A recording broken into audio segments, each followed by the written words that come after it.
अखिलेश जी ने और समाजवादी पार्टी ने एक बहुत लंबा संघर्ष किया है अभी मोहन यादव जी को अपने आप को साबित करना। अभी तो मोदी जी की कृपा से, संघ की कृपा से उनको मुख्यमंत्री बनाया से अखिलेश जी उत्तर प्रदेश में पिछड़ी जाति के सबसे बड़े नेता हैं, सर्वमान्य नेता हैं। उत्तर प्रदेश ही नहीं पूरे भारतवर्ष में पिछड़ी जाति के नेता हैं और मोहन यादव जी को अभी उनसे बड़ी लकीर खींचनी पड़ेगी। कुछ एग्जाम्पल सेट करके मैं यूपी के यादव को बहुत अच्छी तरीके से जानता हूँ। यूपी और बिहार का यादव सामाजिक न्याय पे उससे आप मुकाबला नहीं कर सकते। अगर आप सामाजिक न्याय की बात करेंगे, आप अगर हिस्सेदारी की बात करेंगे, आप अगर न्याय की बात करेंगे, तभी वो आपका साथ देगा। सिर्फ जाति के नाम मध्य प्रदेश यादव बाहुल्य 12% से ज्यादा यादव मध्य प्रदेश में है। उत्तर प्रदेश में 15% से ज्यादा यादव है। बिहार में भी 16-17% है। हरियाणा यादव बाहुल्य है आपका, राजस्थान यादव बाहुल्य है, गुजरात यादव बाहुल्य है, महाराष्ट्र है। तो इस बेल्ट में एक संदेश देने के लिए मोहन यादव जी को उन्होंने मुख्यमंत्री बनाया। नमस्कार, मेरा नाम आनंद है। आप देख रहे हैं भारत खबर 24। 2024 चुनाव के पहले हुए 5 राज्यों के चुनाव में 3 जो हिंदी भाषी बड़े राज्य हैं, बीजेपी का उस पर कब्जा हो गया है। उसके बाद से लगातार चर्चाएं ये चल रही थी कि मुख्यमंत्री कौन बनेगा, कौन सी वो जातीय समीकरण होगी जिसको भाजपा 24 के पहले साधने का प्रयास करेगी, कौन सा वो संदेश होगा जो भाजपा देगी। तमाम नामों पर चर्चाएं थी। जो केंद्र में सांसद थे वो विधायकी का चुनाव लड़े, उन्होंने इस्तीफे दिए, बहुत सारे लोगों के नाम सामने आए।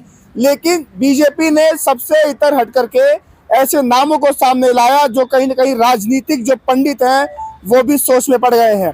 मध्य प्रदेश की बात करते हैं। मध्य प्रदेश में मोहन यादव जो तीसरी बार विधायक बने हैं, मोहन यादव को मुख्यमंत्री बना करके बीजेपी ने क्या संदेश दिया है 24 के लिए, और यूपी में कितना बड़ा फर्क पड़ेगा, अखिलेश यादव को कितना बड़ा नुकसान या फायदा हो सकता है, तमाम मुद्दे पर बातचीत करने के लिए मेरे साथ इस समय अवनीश यादव जी मौजूद हैं। बातचीत करेंगे, तमाम मुद्दों को बेबाकी से समझते हैं। ये स्वागत है आपका सर। जी बहुत बहुत धन्यवाद।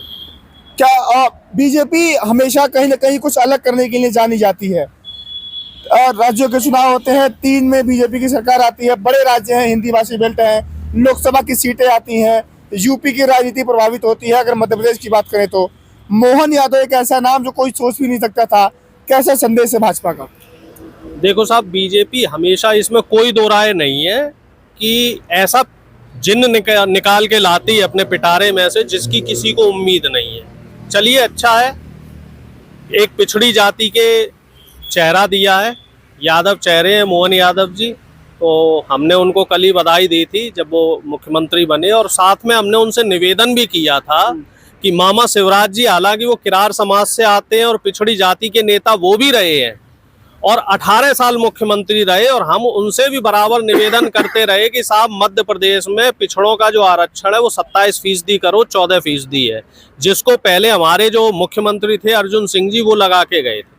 उसके बाद से बीजेपी ने उस आरक्षण को नहीं बढ़ाया। आप अंदाजा लगा लो ये कितने पिछड़े वर्ग के हितैषी हैं।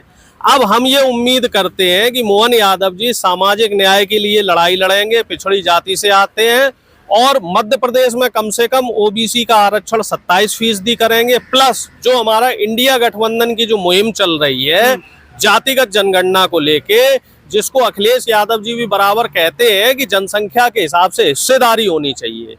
बिहार में इसका एक एग्जाम्पल सेट कर दिया गया है। वहाँ जातिगत जनगणना हो गई, वहाँ भी हमारे गठबंधन की सरकार थी और वहाँ उसी हिसाब से हिस्सेदारी हो गई, 75% आरक्षण हो गया है वहाँ पे। तो हम ये चाहते हैं, आपके चैनल के माध्यम से मोहन यादव जी को ये संदेश देना चाहते हैं कि साहब आप मुख्यमंत्री बने हैं, आपको मेरी तरफ से और इस चैनल की तरफ से भी बधाई। बस आप जब शपथ ग्रहण करें और उसके बाद आप सिर्फ 2 काम कर दें। पहला, आप पिछड़ी जाति का जो आरक्षण है वहाँ 27% कर दीजिए, और दूसरा, आप जातिगत जनगणना के लिए इंडिया गठबंधन की जो मुहिम है, और इसमें भी जो पिछड़ी जाति के जितने भी बड़े नेता हैं, चाहे अखिलेश यादव जी हो, तेजस्वी यादव जी हो, स्टालिन साहब हो, इन सब लोगों का आप समर्थन कीजिए, और जातिगत जनगणना आपके लिए, जिसके लिए बीजेपी पीछे हट रही है। मतलब बीजेपी वाले मोहन यादव अब जातिगत जनगणना की बात करेंगे, लगता है आपको? एक तरफ हमें ये बताइए, बीजेपी ने ये तो नहीं कहा कि हमने जो है संघ के मोहन यादव को बनाया है वो मुख्यमंत्री। बीजेपी तो ये संदेश दे रही है कि हमने साहब एक पिछड़ी जाति का चेहरा जो है, और वो भी यादव, क्यों बनाया है? क्योंकि मध्य प्रदेश यादव बाहुल्य, 12% से ज्यादा यादव मध्य प्रदेश में है, उत्तर प्रदेश में 15% से ज्यादा यादव है, बिहार में भी 16-17% है, हरियाणा यादव बाहुल्य है आपका, राजस्थान यादव बाहुल्य है, गुजरात यादव बाहुल्य है, महाराष्ट्र है। तो इस बेल्ट में एक संदेश देने के लिए मोहन यादव जी को उन्होंने मुख्यमंत्री बनाया, और हम ये कह रहे हैं कि साहब आप जो है आप हमारा समर्थन करो, हम आपके साथ हैं। अखिलेश जी को कितना नफा नुकसान है? देखिए अटल बिहारी वाजपेयी जी भी कह गए हैं कि सरकारें तो आती जाती रहती हैं, लेकिन मुख्य बात यह है कि जिस मुद्दे को लेके बीजेपी ने आपको आगे बढ़ाया, आप उस मुद्दे पे कायम रहे। और रही बात अखिलेश जी वाली, तो मैं आपको बता रहा हूं, निश्चित रूप से अखिलेश जी उत्तर प्रदेश में पिछड़ी जाति के सबसे बड़े नेता हैं, सर्वमान्य नेता हैं। उत्तर प्रदेश ही नहीं, पूरे भारतवर्ष में पिछड़ी जाति के नेता हैं, और मोहन यादव जी को अभी उनसे बड़ी लकीर खींचनी पड़ेगी, कुछ एग्जाम्पल सेट करके देने पड़ेंगे। ये दो काम अगर मोहन यादव जी कर देते हैं तो निश्चित तौर पे वो अखिलेश यादव जी को टक्कर देने की स्थिति में आ सकते हैं, क्योंकि अखिलेश जी ने और समाजवादी पार्टी ने एक बहुत लंबा संघर्ष किया है अभी मोहन यादव जी को अपने आप को साबित करना। अभी तो मोदी जी की कृपा से, संघ की कृपा से उनको मुख्यमंत्री बनाया है, ठीक है। अब वो आगे क्या करते हैं ये तो आगे देखने वाली मोहन बात यादव है। को सवाल यह है कि मोहन यादव को वो फ्री हैंड, वो खुला हाथ मिलेगा कि वो जो डिसीजन चाहे वो ले सकते हैं, काम कर सकते हैं एक मुख्यमंत्री के रूप में? नहीं मिलना चाहिए। योगी आदित्यनाथ जी को फ्री हैंड है। देखो जाति विशेष के सभी जगह जो है, जितनी तमाम यूनिवर्सिटीज हैं, जितनी तमाम जो सरकारी संस्थान है, उसमें योगी जी की जाति विशेष के अधिकारी हैं। अगर आईएएस ऑफिसर्स की आप लिस्ट उठा के देख लो उत्तर प्रदेश में, तो 75 जिलों में कम से कम 50 जो है ठाकुर आईएएस होंगे। पीसीएस अधिकारी देख लो तो वो सारे के सारे आपको मैं कह रहा हूँ 50% से ज्यादा आंकड़े हैं यूपी के 75 जिलों में 56 जो डीएम है वो सवर्ण जाति से आते हैं। बिल्कुल है ना। तो अगर योगी जी फ्री हैंड काम कर सकते हैं, योगी जी भी तो संघ से ही आए हैं, योगी जी की भी हार्डकोर हिंदुत्व छवि और मोहन भागवत जी का आशीर्वाद है। अब अगर मोहन यादव जी को भी उन्हीं का आशीर्वाद प्राप्त है, और अगर वो इतनी मजबूती से काम कर सकते हैं तो उनका स्वागत है। देखिए योगी जी तो खुल के कह रहे हैं कि साहब हमें यादव का वोट नहीं चाहिए, क्योंकि अभी जो देवरिया में घटना हुई थी तो वो ब्राह्मण परिवार के यहाँ गए थे, यादव परिवार के यहाँ नहीं गए थे। उन्होंने अपना स्टैंड क्लियर कर दिया कि उन्हें ठाकुरों का वोट चाहिए, पंडितों का वोट चाहिए, उन्हें पिछड़ी जाति का वोट नहीं चाहिए। क्योंकि पिछड़ी जाति का जब भी कोई मामला आता है, योगी जी हमेशा वहां पे कोई भी बयान देने से बचते हुए नजर आते हैं। जब कोई मुस्लिमों का मामला आता है तो वहां भी योगी जी बचते हुए नजर आते हैं। मुसलमान कहीं पकड़ा जाता है तो उनका बुलडोजर 100 की स्पीड में भागता है, और उस गरीब और लाचार उसकी पूरी जांच पड़ताल किए बिना ही उसको बुलडोज कर दिया जाता है। और जब कभी सवर्ण जाति का कोई नेता फंसता है तो उसको पूरा बचाने का योगी जी प्रयास करते हैं। यानी कि योगी जी का स्टैंड बिल्कुल क्लियर है, उन्हें अगड़ों की राजनीति करनी है। एक बात बताइए, 24 का चुनाव आने वाला है, आपने बताया कि मध्य प्रदेश में लगभग 12-13% यादव हैं, यूपी में ठीक ठाक हैं, सबसे ज्यादा यादव ही हैं। तो मोहन यादव जी यूपी आएंगे ना प्रचार करने, तो यूपी का जो यादव वोट बैंक है, जो कहीं ना कहीं कहते हैं कि समाजवादी पार्टी के पास है और दिखता भी है वो कहीं ना कहीं, तो वो छिटकेगा। देखो साहब, हम तो आपके चैनल के माध्यम से छोटी सी बात कहेंगे। पहले मोहन यादव जी अपने आप को मध्य प्रदेश में ही स्थापित करके दिखा दें। अगर वो 27% आरक्षण पिछड़ी जाति को मध्य प्रदेश में लगवा देते हैं, फिर तो उनका यूपी में स्वागत है। आप आइए, खुल के पिछड़ों की बात कीजिए, हमें कोई गुरेज नहीं है। अगर योगी जी अगड़ों के लिए काम कर सकते हैं तो मोहन यादव जी का स्वागत है। आप आइए, पिछड़ों के लिए काम कीजिए। भाई हमारा तो जो मुख्य बात है वो ये है कि सामाजिक न्याय मिलना चाहिए।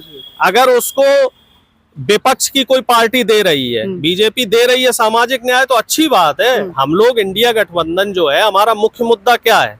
जातिगत जनगणना। मोहन यादव, तो अगर मोहन यादव जी उसका समर्थन करते हैं तो हम उनका स्वागत करेंगे, और समर्थन नहीं करते हैं तो हमारा जो यूपी का यादव है, चूंकि मैं भी यूपी से आता हूं, तो मैं यूपी के यादव को बहुत अच्छी तरीके से जानता हूं। यूपी और बिहार का यादव सामाजिक न्याय पे उससे आप मुकाबला नहीं कर सकते। अगर आप सामाजिक न्याय की बात करेंगे, आप अगर हिस्सेदारी की बात करेंगे, आप अगर न्याय की बात करेंगे, तभी वो आपका साथ देगा। सिर्फ जाति के नाम पे आपका साथ नहीं देगा। हमने तो बहन जी का भी साथ दिया था।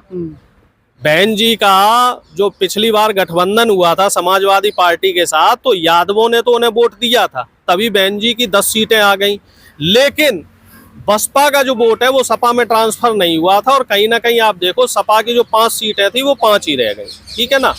इसी तरीके से अगर हम देखें तो बिहार में भी इसी तरीके का पैटर्न है। तो यूपी बिहार के जो यादव है, इनकी सामाजिक न्याय को लेके जो बात है वो बिल्कुल स्पष्ट है। आप हमें हक देंगे तभी हम आपका साथ देंगे। तो मतलब मोहन यादव जी को अगर यूपी आना होगा तो सामाजिक न्याय की बात करके और मध्य प्रदेश में सिद्ध करके आना होगा। दिखा के आए, आप दिखा के आइए ना। आप मध्य प्रदेश में एक एग्जाम्पल सेट कीजिए। आप तेजस्वी यादव जी से बड़ी लकीर खींचिए, वहां भी जातिगत जनगणना करवा दीजिए।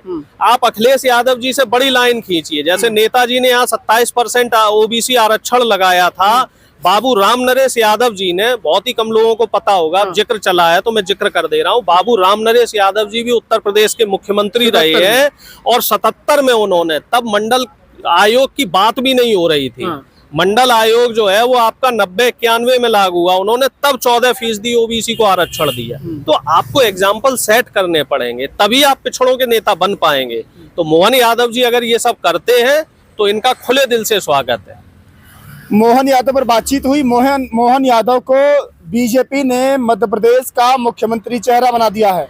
यूपी सटा हुआ प्रदेश है, यादव की जो संख्या है वो लगभग आसपास बैठती है, यूपी में ज्यादा हो सकते हैं। अखिलेश यादव यूपी में यादव समाज से आते हैं, पिछड़े समाज से आते हैं, और कहीं ना कहीं अब ये चल रही है चर्चा है कि क्या मोहन यादव वो लकीर खींच पाएंगे सामाजिक न्याय की, वो जातीय जनगणना की, ओबीसी के जो आरक्षण की बात हो रही है मध्य प्रदेश में जो 14% है उसको 27 करने की, वो बड़ी लकीर है। अगर मोहन यादव खींचते हैं तो कहीं ना कहीं अखिलेश यादव के आसपास आकर के बैठ सकते हैं। लेकिन सवाल ये भी है कि क्या बीजेपी उनको चेहरा बना करके समाजवादी पार्टी का यूपी में नुकसान करेगी?